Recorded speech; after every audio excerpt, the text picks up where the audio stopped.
Aí. Não vou lá, não é nem aqui. É. Boa noite. Uma velocidade espírita, a gente tem que começar sério, mas também de leveza. Muita leveza, porque a mensagem de Jesus, através do Consolador Prometido, que é o Espiritismo, nos traz também leveza. Ainda mais dentro do dia que teve hoje, com certeza que todos tiveram seus afazeres, as suas tribulações. Alguns corações que aqui estão presentes hoje, com certeza, pode ter alguma coisa a mais incomodando. Enfim, leveza. Eu agradeço a oportunidade de estarmos aqui hoje. E queria falar um pouquinho hoje com vocês, para que todos nós pudéssemos entender um pouquinho desse assunto, que é o esquecimento do passado. Eu acho um tema muito curioso, que nos desperta muita curiosidade na realidade. Esse tema, para quem gostar, pudesse depois explorar um pouquinho mais, vai encontrar no Evangelho segundo o Espiritismo, no capítulo 5, item 11. Kardec trata desse tema. Também vai tratar desse tema no Livro dos Espíritos, na parte segunda do Livro dos Espíritos. Vocês sabem muito bem disso, que o Livro dos Espíritos tem 4 partes, e a parte segunda é a que trata do mundo dos Espíritos, a sua interação com o espiritual e com o material na realidade. E o capítulo que trata do esquecimento passado é o capítulo que trata do retorno do Espírito à vida corporal. A pergunta 392, a pergunta 399 trabalha esse tema, nos fazendo um pouco de esclarecimento sobre isso. Quando eu ainda tinha cabelo, faz tempo que eu não tenho mais, isso há mais ou menos 30, 35 anos atrás, quando pela primeira vez eu ouvi falar sobre doutrina espírita, quando eu fui direcionado para trabalhar em Jaraguá do Sul, num lugar muito fechado, falando de espírita, de espiritismo em Jaraguá do Sul, há 35, 40 anos atrás era muito complicado, se falava baixinho ao pé do ouvido, e não tão diferente como acontece em alguns lugares hoje, graças a Deus está um pouco mais difundido, e outros, que a gente tinha até medo de dizer hoje, qual é a tua religião? Eu sou cristão. Muita gente tinha uma certa temeridade de falar que era espírita. Hoje eu sou espírita. Eu acredito no postulado espírita, filosofia espírita, na sua ciência e no seu sentido religioso, eu sou espírita. Mas quando eu cheguei em Jaraguá do Sul há 35 anos atrás, 35, 40 anos atrás, não vou revelar a minha idade, é claro, mas eu ouvi falar sobre espiritismo. Eu adentrava um cliente, eu era naquele momento técnico de manutenção, eu entrava um cliente e eu não sei por que razão a pessoa que me recebeu, conversamos um pouco e ela me perguntou: você conhece o espiritismo? A doutrina espírita? A doutrina dos espíritos? Nem me lembro a palavra exata que ele usou naquele momento. Eu olhei, há 20 e poucos anos, né, gente? Pelo amor de Deus, né? Estava preocupado com outras coisas, pouco menos espiritismo e pouco menos da minha consciência espiritual naquele momento. Eu não conheço. E várias vezes eu ia esse cliente tocava o nosso e ele dizia: tu vai entrar no espiritismo e tu nunca mais vai sair dele, porque quando tu sai dele, tu vai ver o que acontece. Assim, mas nesse sentido, mas não como uma ameaça, mas como um aprendizado do que ele ia me trazer ao longo desses 30 e poucos anos de minha experiência. E eu aprendi muito, estou aprendendo muito com o espiritismo. Não desmerecendo as outras religiões, as outras crenças religiosas. Eu acho que todo mundo tem a oportunidade de aprender algo aonde está. Eu estou dentro do espiritismo. E aí eu procuro aprender dentro do espiritismo. E um dia eu fui convidado, eu fui assistir uma palestra numa casa espírita naquela região. Era uma casinha muito simples, ficava nos fundos da casa, o salãozinho lá. E não foi uma experiência inicialmente muito positiva naquele momento, porque no passe lá teve uma manifestação mediúnica, aquela coisa toda, me deixou meio. Mas eu persisti no espiritismo, fui para o grupo de estudo, fui para outras cidades depois, fui me inteirando no espiritismo, e quando eu começo a estudar o espiritismo, uma coisa me chamou a atenção, dizendo o seguinte: Nós somos espíritos imortais. Até aí, eu vim do catolicismo, então não mexia muito comigo, porque Jesus já me falava da vida futura. A gente já tinha uma percepção dessa vida futura. Não da forma que o Espiritismo que você foi clareando para mim, mas eu já tinha essa percepção. Mas nós viemos para resgatar, nós viemos para melhorar, nós viemos para sanar erros e equívocos do passado. Aí já mexeu comigo. Aí já balançou um pouquinho a estrutura. Porque até então eu não tinha ouvido isso aonde eu estava. Não era dessa forma que trazia essa vida futura. Aí eu comecei a aprofundar cada vez mais no estudo da doutrina espírita e chegava um momento que chegou a essa questão do esquecimento do passado. Que haveria então um véu do esquecimento, que Deus nos colocaria um véu do esquecimento para que quando nós estivéssemos reencarnando, ou seja, encarnados nesse corpo físico, nós não teríamos acesso, ou pouco acesso, nenhum acesso, a vidas passadas, ao projeto de reencarnação, porque aprendi também no Espiritismo que a grande maioria passa por um projeto de reencarnação. E eu acho justo, eu creio nisso porque eu acho que faz todo sentido. Porque a doutrina espírita não me chama só a crer, ela tem que fazer sentido para mim. Não adianta dizer algo para vocês e isso não fazer sentido. Vocês têm que pensar, refletir, faz sentido para mim? Está ali, mas faz sentido, constrói um ser melhor, eu me construo um ser melhor com aquilo que está ali? Não é porque alguém diz. Tem que fazer sentido. Então, eu acredito que o planejamento reencarnatório faz sentido, porque me jogar como espírito ali no mundo de provas e expiações, nisso que a gente vive, sem um preparo, sem uma assistência, sem uma coisa. Não. Tem que ter uma preparação. Mas você não pode lembrar disso. Pô, aí complica. Aí eu me perguntava, por que Deus não me permite que eu lembre, que eu acesse aquilo que eu vim fazer? Como é que nós vamos trabalhar no nosso dia a dia, executar uma tarefa no nosso dia a dia, se eu não sei executar a tarefa? Vou adivinhar a tarefa agora? Como é que eu vou trabalhar com enfermagem, com a advocacia, no mecânico, no técnico, seja o que for, se eu não tenho acesso à informação para executar aquela tarefa?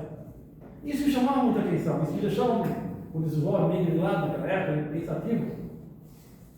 E aí a doutrina foi me esclarecendo que Deus não permite que, digamos assim, que eu tenha esse acesso, me põe esse véu de esquecimento, para que eu possa recomeçar, para que eu possa manter as minhas relações, para que eu possa não permitir que o meu orgulho, o meu excesso, a minha culpa, esse excesso caia sobre mim. Porque à medida que eu tivesse a oportunidade de lembrar de algo que eu fiz, ou da minha vida passada, eu não vou nem dizer vidas passadas, eu só vou dizer vida passada. Porque se eu tivesse acesso, se nós tivéssemos acesso a lembrar da nossa vida passada, a nossa vida presente não andaria. Nós não teríamos a oportunidade de recomeçar, porque nós estaríamos presos ao passado. Quando nós viemos a esse mundo, mais uma vez, no sentido de reencarnar, nós viemos aqui para trabalhar sentimentos.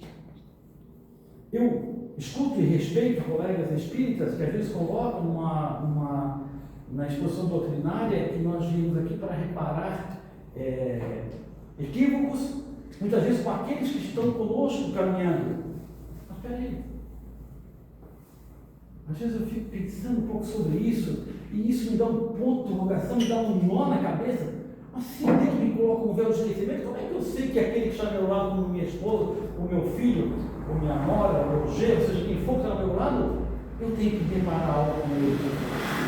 Não faz sentido para mim, na minha cabeça não faz sentido. Agora, eu tenho que reparar os sentimentos que eu carrego comigo.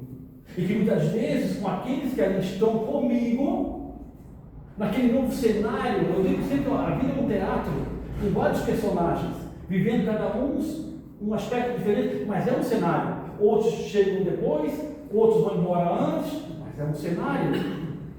Então, eu tenho que reparar, sim, às vezes com aqueles que estão sentimentos que estão comigo. É uma oportunidade de recomeçar. Quantos sentimentos nós todos carregamos conosco nesse exato momento? Vocês acreditam que a espiritualidade permitiria que nós pudéssemos acessar todos esses sentimentos que a gente carrega conosco. Impaciência, intolerância, vaidade, raiva, ressentimento, ódio, vingança. Não estou dizendo que todos carregam esses sentimentos, mas nós carregamos, de certa forma, esses sentimentos. Uma vez falando sobre esse assunto, depois conversando com uma pessoa, terminando a palestra, eu estava falando e eu toquei o assunto da cólera, por exemplo. E a cólera tem vários filhos. Ressentimento, mágoa, vingança, por aí vai. E ela dizia, mas eu não me sinto encorajada, eu não me sinto com esse ressentimento, eu não tenho mágoa, eu não tenho raiva, eu não tenho vingança de ninguém. Aí eu disse para ela, o meu cachorro lá em casa, que eu tinha, ele já foi, depois de 18 anos, os dois, ele era muito dócil. As pessoas chegavam na minha casa e diziam, posso abrir o portão? Pode, você pode entrar, você pode ficar no colo, você pode carregar ele para ir para cá, você pode fazer o que você quiser, ele não morde, ele não tem nenhum sentimento de raiva, nada, pode fazer assim, não tá. Só não pisa no pé dele, nem no rabo dele, ele vai ter morder. Assim somos nós. Esse sentimento, às vezes, negativo que nós carregamos conosco, que está no véu do esquecimento daquele momento, está lá conosco em alguma gaveta do nosso campo espiritual, em alguma gaveta ela está lá. Às vezes, na minha relação com a minha família, vamos trazer para perto da família, né? com a minha esposa, com meus filhos, uma discussão, um momento de desafio nosso, aquele sentimento vem à tona. Mas da onde veio esse sentimento? Como é que eu estou pensando nisso? Por que eu agi dessa forma? Tanto é que a gente percebe claramente, às vezes no noticiário, assim, a gente escuta, fulano de tal fez uma atrocidade, mas aquele cara era tão tranquilo e tão calmo, jamais pensei que isso poderia acontecer com ele, porque o sentimento estava guardado com ele. Não estava esquecido, estava adormecido. Os sentimentos que nós carregamos estão adormecidos. Então nós viemos aqui para trabalhar sentimentos. Então Deus faz com que nós conseguimos recomeçar, trabalhando esses sentimentos. Porque quando esses sentimentos vêm à tona, nós temos a oportunidade de trabalhar ele, de frear o seu impulso, de nos melhorar, de contar eu nem digo ele, nem mais até 10, de contar de 100 ao contrário, para baixar, para pensar, para não agir, para respirar. Porque quando a gente respira dentro de uma situação difícil, nós vamos trabalhando sentimentos que nos estão ali, calminho, guardados, mas que vão vir.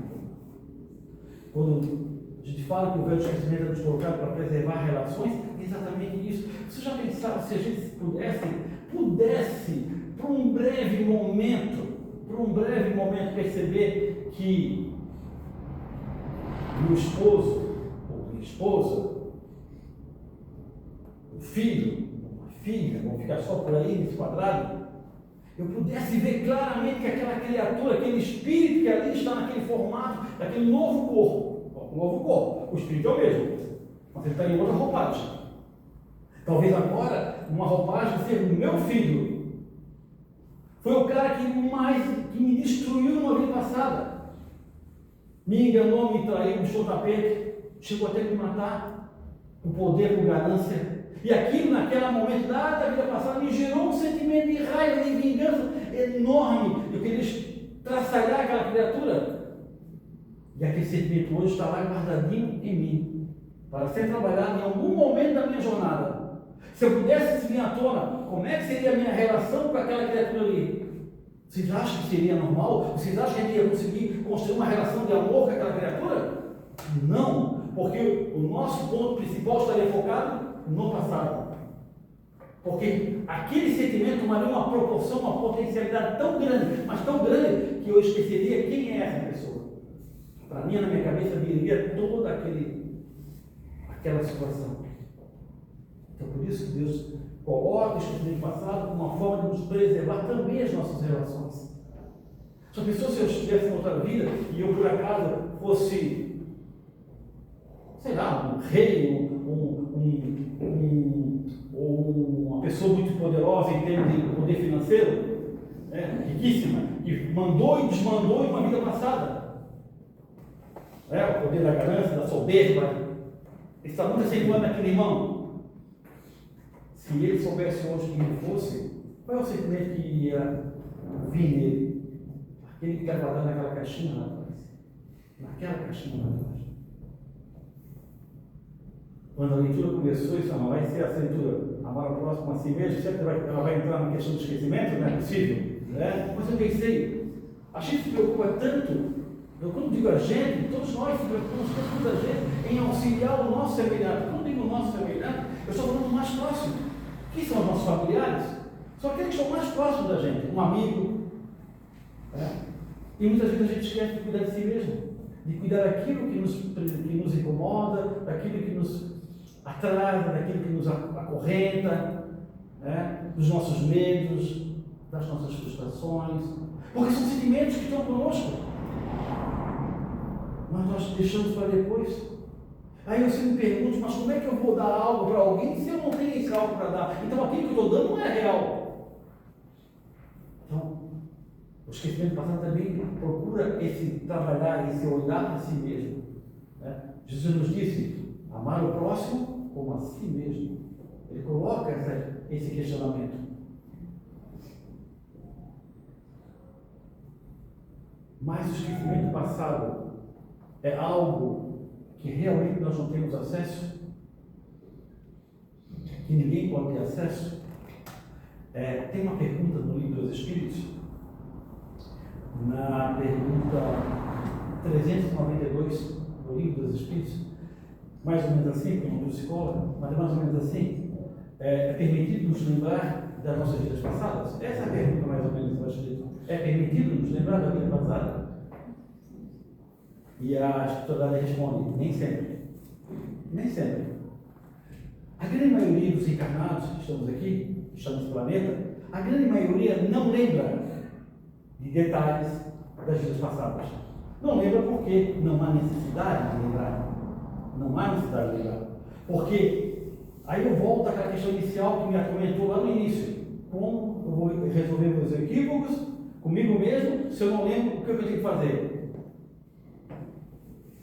Será que nós não sabemos o que temos que fazer? Vocês já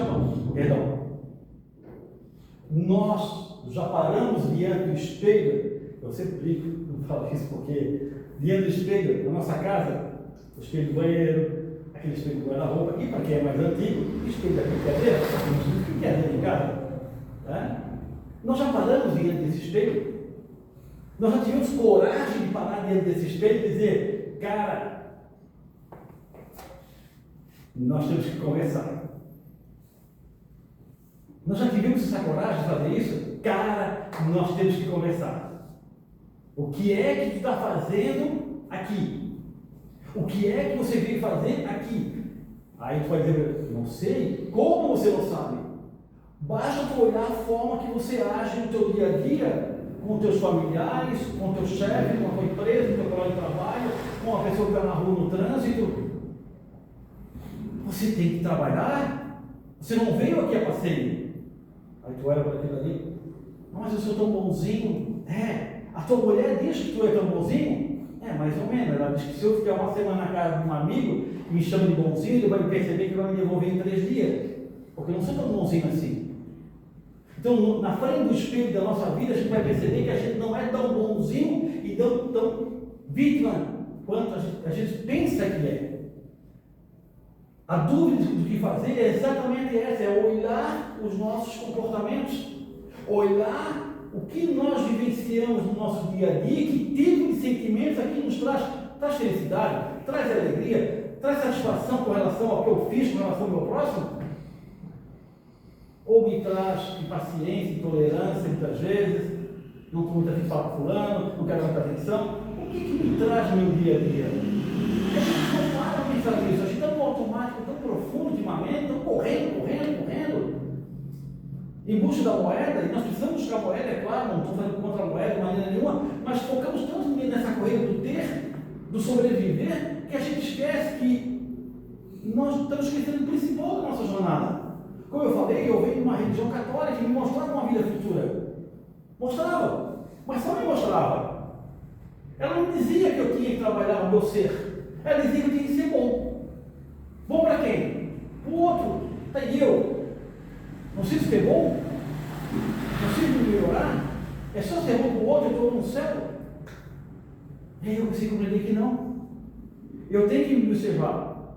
E é real. A gente começa a olhar a vida de uma outra forma. A gente começa a frear os impulsos. Porque na hora que você vai dar... Peraí. Não. Na hora que você vai fazer algo de errado e você critica o outro, não vou fazer isso. Na hora que você vai furar um sinal de trânsito, você pensa 2 vezes no fazer. Pelo risco que você está correndo e porque você critica o outro, que o outro faz. Essa é a melhora. Porque a gente ainda não conseguiu colocar na nossa cabeça. Às vezes eu falo até para mim mesmo como espírita. Eu ainda não consigo colocar na minha cabeça que eu sou um espírito imortal e que eu estou aqui literalmente uma passagem, e não é algo diferente disso. Ou alguém pensa que vai ficar para a eternidade na matéria. Nós não vamos partir, todos nós, em um certo momento. Se nós vamos voltar para casa, se nós temos o objetivo de frequentar uma doutrina, de participar de uma doutrina, de estudar uma doutrina que nos mostra que nós temos que evoluir espiritualmente, de que forma? Trabalhando esses sentimentos que já trouxemos de outrora e vamos continuar mexendo com eles por muito tempo ainda. Pela imperfeição do espírito que ainda somos, tão pequeninos que ainda somos. Nós temos que voltar um pouco melhor para casa. Nós temos que voltar um pouco melhor para casa. Temos que voltar. Nós temos que ter essa consciência. Por quê? Porque eu não sei de nós aqui se alguém pode ter a chance de não acordar amanhã de manhã.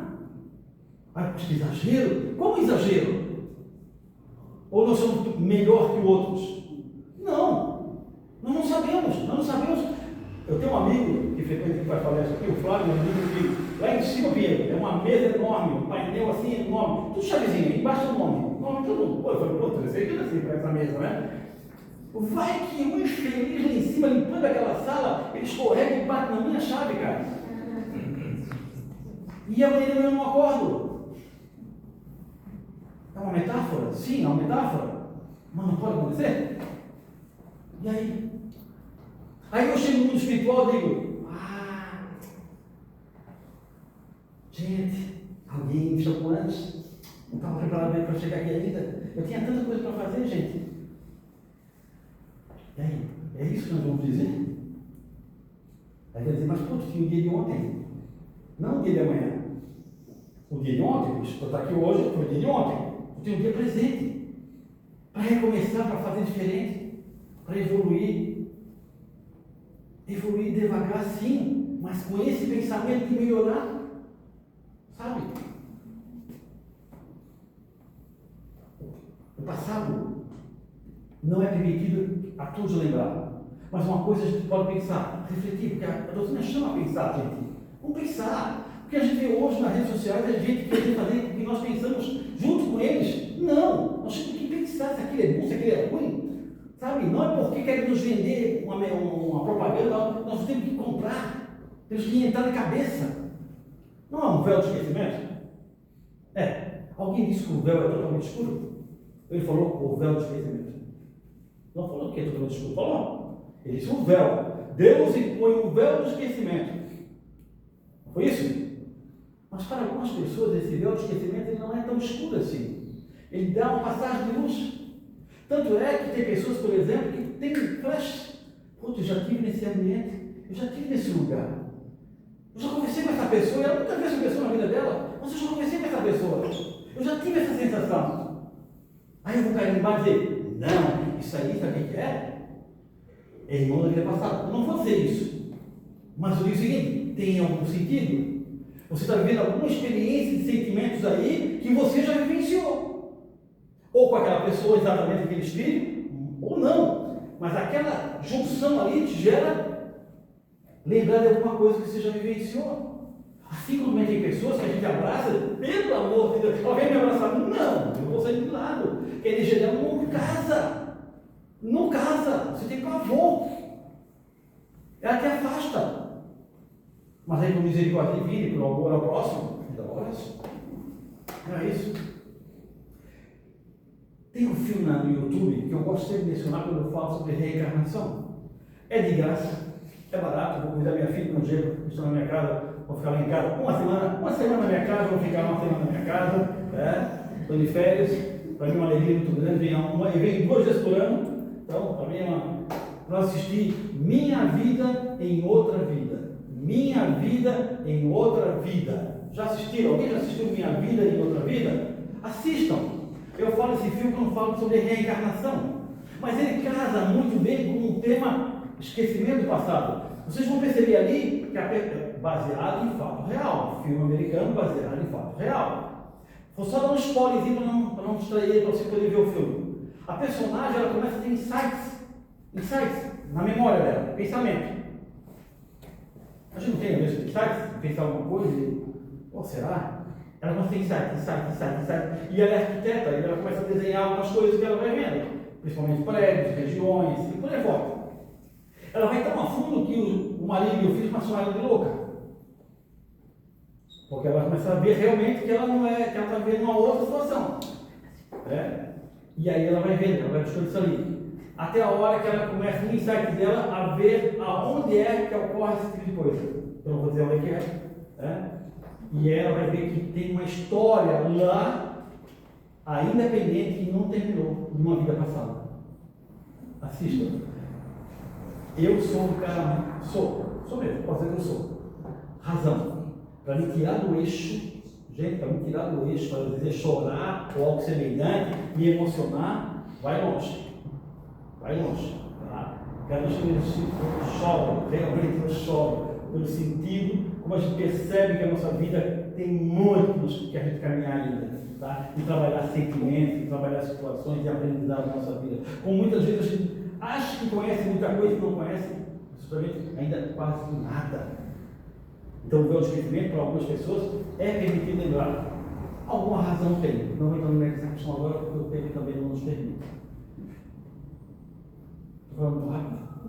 Estão me acompanhando? Você não é assim, gente. Pode muita coisa aqui.